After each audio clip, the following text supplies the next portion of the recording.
Hello and welcome to tonight's edition of Defacto Review, a weekly roundup of the biggest stories shaping Mongolia. Here with us tonight's commentator and economist Jargal Defacto. Good evening. Welcome. And I am Milena Mendes.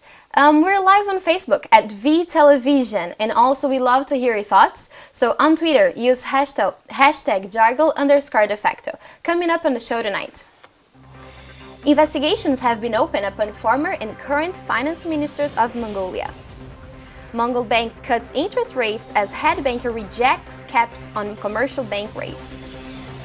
Incident between a group of Mongolian wrestlers and police for a second stop occurred just outside of the wrestling palace.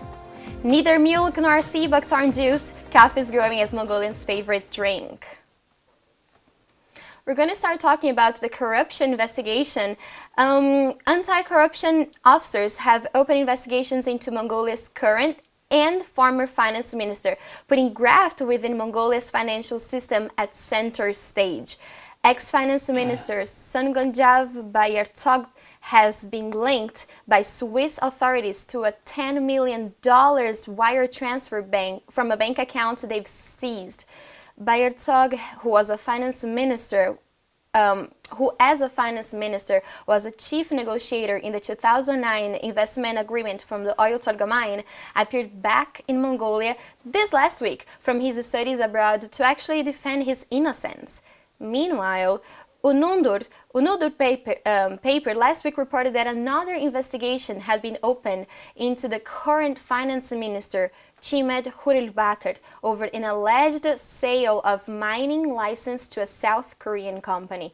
However, neither the Independent Agency of Corruption nor the governing administration have confirmed the report. The investigations have put doubt onto the investment agreement for Oyu Tolgoi, and some lawmakers think it needs review. Hurilbatar's investigation might have a similar impact on his steering of the economy out of economic troubles, along with the $5.5 billion economic bailout from the International Monetary Fund, which is becoming increasingly unpopular because of the austerity it requires. So, Jargal, I have one question for you now. What details can you please give us about the investigations into Bayartog and Hurilbatar? Well, one investigation is being made by Swiss authority. There is Attorney General Office of Switzerland and Mongolian Anti-Corruption Agency together doing that investigations. Of course, the final result of the investigation is still to come, but before that we cannot much speculate on that. What's clear was Mr. Bayartog himself made press conference after that release of news, and he said that he had borrowed $10 million from well-known large businessmen in Mongolia, and he has been using the money for business purposes, and then the balance, $1.8 million in the account, is frozen. And he said that it's good that two authorities are doing it together so that he really gets the proof that he was not receiving any money from OT. That's what he said. Concerning the current Minister of Finance, he was accused by his party member, also a parliament member and ex-government Chancellor, Mr. Mukbat. He was blaming that he had sold the license of a particular place from his province to foreign investors in cooperation together with his brothers. He had completely refused that, and now he himself, according to him, had asked the Anti-Corruption Agency to check it. So now the issue on that current minister is coming the following. Either one of them is lying. Yeah. So in any case, whoever is lying, if we prove that one of them is lying, right? We should prove one of them is lying, one of them at fault truly, then the person who is lying should have certain responsibility, should meet certain responsibility, punishment kind of.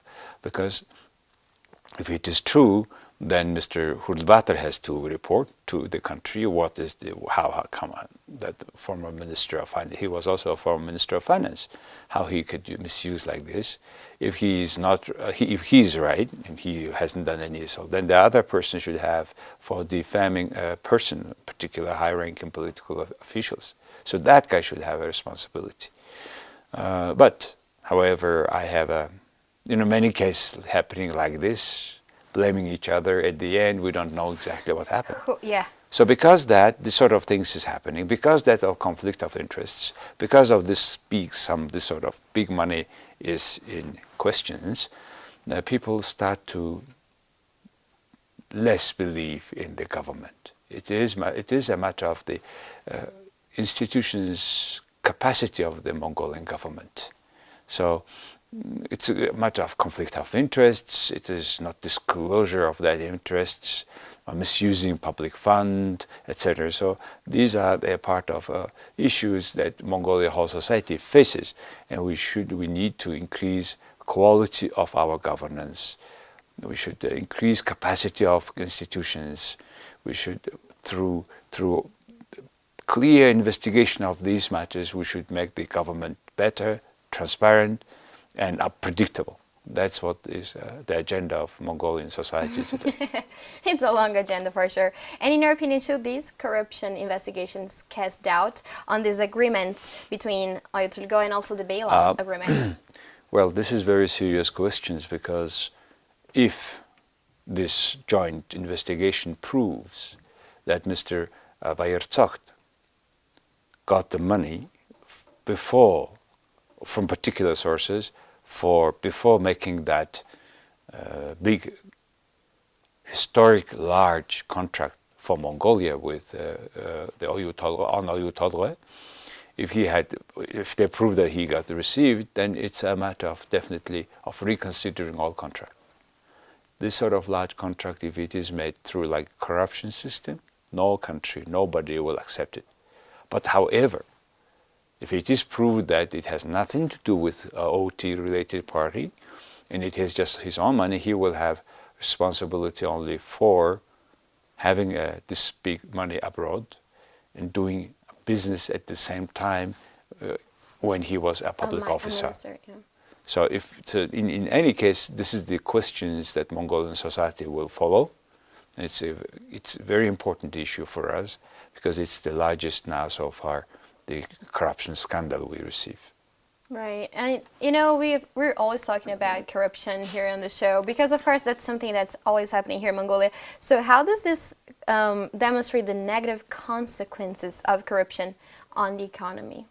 What are the biggest? The biggest problem with Mongolia today is corruption, and corruption comes. The source of corruption is the political party financing, and those two political parties who are running the country, they take powers either in coalition or alone. These two political parties are never disclosing true picture of their financing, and they keep receiving a large sum of money from individuals, from companies. Later on, they serve for them. So through this system, unfortunately, this non-transparent system, people buy the state powers. So that's why corruption is the key obstacle that we should address and eliminate if we want to go in normal development path. Right, I'm right there with you. And moving on to our next topic of the night, the Bank of Mongolia on Friday cut its policy interest rate by 1 percentage point to 10%, the second reduction in 3 months, as it seeks to stimulate an economy recovering from a 2016 financial crisis. B. Bayardava, director of the Bank of Mongolia's Monetary Policy Department, said that the inflation was below its target level. The annual inflation rate was 6.9%. The target for this year is 8%. Meanwhile, the president of the central bank this week rejected a bill that would restrict loan rates at commercial banks from going above 18%. Mongolia currently has some of the highest interest rates in the world. Also on Friday, the central bank reduced the reserve requirement ratio for commercial banks to 10.5% of two-week deposits from 12%. So what does this mean for lending rates here in Mongolia? This so-called banking policy rate, which is now 10%, gives more wish for commercial banks to invest into the business, into the economy, to give them more loan. But it is not a substantial change from 11 to 10. That interest rate, when the saving rate is about 15%, loan rate is over 20%. So, and this makes, because it will not, well, it will give that trend to the direction to give him more, the wish to give more loan. Yes, it will give, because it is now 1% cheaper here to keep in the account of central bank the money of the remaining money, balance money from the bank that is available for loan. They can keep it for 10%, with the 10% in the coffin of in the account of central bank. But does it make substantial change? No. But direction is correct. And because the loan rate is so high in the country, as you said, we don't see the thriving businesses in Mongolia. It's very hard to have a business with 25% interest rate just to give high to the bank. Yeah. So that's why the private sector of Mongolia is kind of shrinking, because they have no access to cheaper money. Only large companies have access, and they borrow the money from abroad or through the representative offices of other commercial banks based in Mongolia. So this economy is still to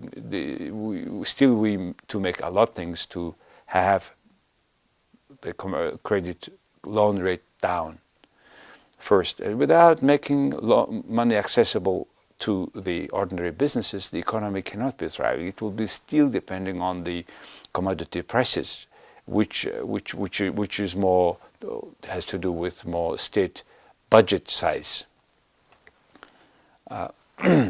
So on the other hand, you said about the last December, there was last change of the rate. And within the 3 months, if it is increased or not, business increased or not is a separate question, because the weather conditions, winter is so cold, through and small medium enterprise business go usually from spring through summer to the late fall. So we will see exactly what was the result of the last year 1% decrease. But now what they are changing is because the financial strength situation is a little bit changing, because we receive more now foreign aid money, and also from foreign public money, which is cheaper than commercial money, commercial bond. So in that way, a little bit, it's easing the burden of interest rate of foreign money. But though still we keep paying Mongolian government bond with new bond. So the situation is more or less stable, but it doesn't mean that we go with the less foreign debt. We're still very deep in a foreign debt. And we don't know clearly how our economy can afford keep paying back. So this, because the payment time is extended, so we don't know, we are not thinking about that so far, in particular at least the government. So I don't think this whole thing makes loan rate so fast. Let me ask you, what is your opinion? Why do you think that the president of the central bank is against capping rates at commercial banks? What are the pros for him? Well, yes, he is against, because capping the loan interest rate never brought a clear result in history. Positive results. Yes, because you cannot establish or make a particular roof for the interest rate, which is regulated by supply and demand. The other countries who have tried, many countries have tried, over 80 countries have tried, they had always side effects even in the U.S. now, when they make a cap of the interest rate, then it will be less. The fund will be less available for, say, small and medium enterprises. People are not interested because their risk higher, and many factors. So, interest rate, like commercial rate, like many prices, cannot be regulated or set by government resolutions. It should be by supply and demand, the market law. And only the market regulation makes that, extra things gone, and so that more slim, more stronger private sector goes ahead after losing. For example, if a company is bankrupt, should be bankrupt. Mm-hmm. So why the whole country should pay for a bankruptcy policy of one company, for example, or one bank? If it's bankrupt, it should be bankrupt. This is the way how many politicians don't think that it is the best way. Right. And can you please help explain to our viewers who might be a little confused, how does that impact on inflation here in Mongolia? Well, inflation is an issue of supply and demand as well. Mm-hmm. Prices goes up, down, depending on the availability of any things on one side. Though the supply can demand also go down, but the demand goes down also because maybe people have more busy with, for example, new trend. Now we have very artificial mortgage loan. People more busy, their money is with the mortgage, expensive mortgage, and they are buying less and less. As a result, the price, because demand is less, keeps increasing. No, demand is less. Demand, if it's high, it's keep increasing. If demand is less, the price is staying there or go down. So that's the major reason of the inflation staying at the level of 6.5%. I remember there was even double, triple digit inflation 20 years ago. So more or less economy is less dependent on the sort of fluctuations now of prices. But however, 8%, 6%, 6.5% is okay. Usually economy, if it is with the level of 2%, economy is regarded normal. I see. Thank you very much. And if you have any questions, again, we love to hear your thoughts. So comment on our Facebook page and also on Twitter. And we're going to move on to our next topic. A group of Mongolian wrestlers clashed with police officers at the wrestling palace this past Friday. According to witnesses, an incident occurred when wrestlers tried to prevent officers from entering the General Executive Agency of Court Decisions in central Ulaanbaatar. According to one source, the officers were attempted to hand over a court decision invalidating a 2017 Congress of the Wrestling Association where El Chimbat was elected as its leader of the association. So, Jargal, what was the start of this conflict, and why is the court stepping into giving orders to a private institution? This is our wrestling palace story, because wrestling palace was made by donations, and suddenly this wrestling association owns and runs that palace, which is a big cash flow machine now, because it is not only a wrestler's palace, it's one of the largest of two concert halls in the country. So because this big turnover of cash, there is a big business interest in the running of this palace. And another group of wrestlers who is against just is when the palace is run not transparently. They want to have more transparent. There's this sort of decisions happening. They are demanding different conditions of running, etc. And it's ongoing battle for quite some years. Now finally they want to take over. The son of that person who had to stamp everything, they said, because he's a Sikh, he cannot accept them now. So this sort of fight shows that how NGO is run in the country. What is the private property or common property, public property? So this palaces hold everybody, this whole rest is property, made by donations. And this is one issue. The secondly, also we had an issue with the horse racing in the country. They made a horse racing against government decisions or without government decisions to do so. So last week we had a horse racing which caused 16 children injured. Usually children are the runner of the horse, rider of the horse. So all this both shows that our traditional sports like wrestling, like horse racing are becoming a kind of too much subject of business, making money, in spite of it causes a damage or sometimes a life loss of children.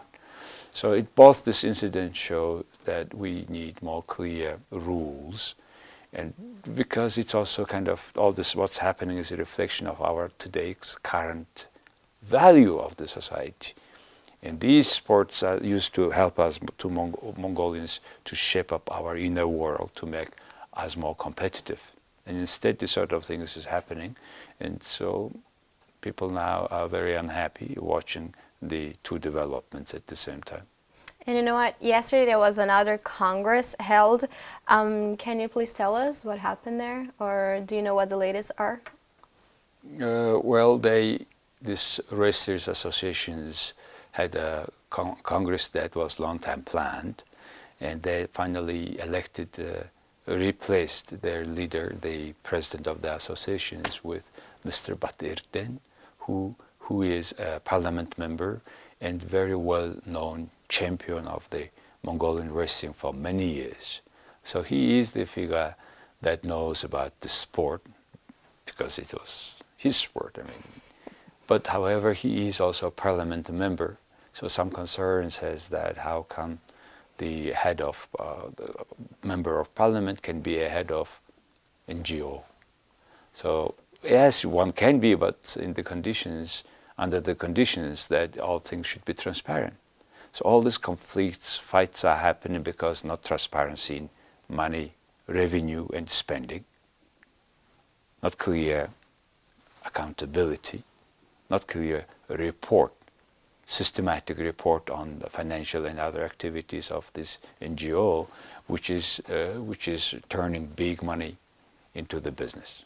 That's why. Well, we have to move on to our next topic of the night. And I have a question for you. What is your favorite morning drink? Jargol, what is your favorite morning drink? Coffee. Coffee, okay, because this matches our last topic. Some young Mongolians have put down their teacups and picked up mugs of coffee brew instead. More than half of all Mongolians between 15 and 60 surveyed in a 2016 study said that they drink coffee, while Mongolians spend about 3 billion tugruks on coffee per year. According to the study by Mongolia Marketing Consulting LLC, 73% of Mongolians drink instant coffee, 20% medium coffee, and the remainder espresso drinks. The national survey said coffee imports rose to 93.9 per tons last year, 2017. So, Jargo, 5 years ago, there were only a handful of coffee shops in Mongolia, but now every street, at least downtown in Mongolia, there's a franchise. So how did this catch up so quickly? Well, it's index of how Mongolia is coming with the general trend in the world. People are traveling a lot. I think we are one of the traveling nations compared to populations, and people now, you know, with all this modern communication means, social media, everything, people's communication ways being changed. And that's one of them, because coffee is not only just drink. Right. It's a culture. In particular, those coffee shops you are referring to are places for people, in particular for young people, to come, to meet, and to work. Because each coffee shop, you know, competition is a good thing. Each coffee shop, in a way, competing with Starbucks, which is not in Mongolia yet. Yeah. But I think for Starbucks, the size of too small, for many the requirements more. But other coffee chains, coffee drinking, coffee offering, coffee shops are being a lot here now introduced. It's good, you know. At times, I was writing once that we have more drug stores, apteka we call it, drug stores for medicine, more than coffee shops. So now I think they are about the par at the same level. And this is not only also a lot we're spending. 3 billion tugriks for 3 million people is also quite impressive statistics. And yet it's only 10% of them using the coffee shops coffee, because where they don't serve the instant coffee. Instant coffee is a long culture since Russian time. Since 50s, I think, first time come to Mongolia, and people were using it instant coffee mostly. But exactly the coffee shop coffee is coming more broader, and hopefully more communications as well. Well, how about the traditional tea drinking culture? Because here in Mongolia, if you know what I'm talking about, the milk tea is big, sea buckthorn juice is big. Yeah, in particular this milk tea with salt. It comes with the tea that is produced in Georgia. Traditionally, it was like this. And we have been mixing it. We drink it hot, right? And this is kind of greetings in Mongolia with tea. So in our culture, you should greet every guest with tea. Without that, they will be in shock. It will be a very unfriendly gesture if you don't offer tea. So this culture is there. And anyway, if you go in particular in the countryside, the first things they will offer you tea with milk. And I don't think this culture will disappear. It's like a part of our culture. Yeah. So, and along with that, it comes with now coffee. So, but for many urban families, now in particular settled in the center, this area, they tend to drink now not milk tea, but coffee or water or juice or sea buckthorn juice. How's that going in your house? We drink coffee and rarely tea. What this normal tea, the European, in the sense, tea. And many families go in that way, I understand. Right. Well, we're coming to the end of tonight's show. Jargol, do you have any last thoughts on each topics or a comment to our viewers? Well, I was last week as international observer at the election in Russia. And I wrote what I observed in Mongolian, and that my English translation will be on Tuesday, and it will be in our newspaper called Defacto Gazeta, which you can free subscription on our website to your email. So you go jargaldefacto.com. They will ask you, do you want to subscribe weekly newspaper with our this review and our article in English, Mongolian, and Japanese. So please select one of those or all of three and read our newspaper. Thank you. Well, again, if you missed the beginning of the show, don't worry. We're live on Facebook and the show stays on the Facebook page V Television. Thank you very much for staying with us tonight. I'm Milena Mendes and I hope you have a great week. Bye-bye, Mongolia. Good night.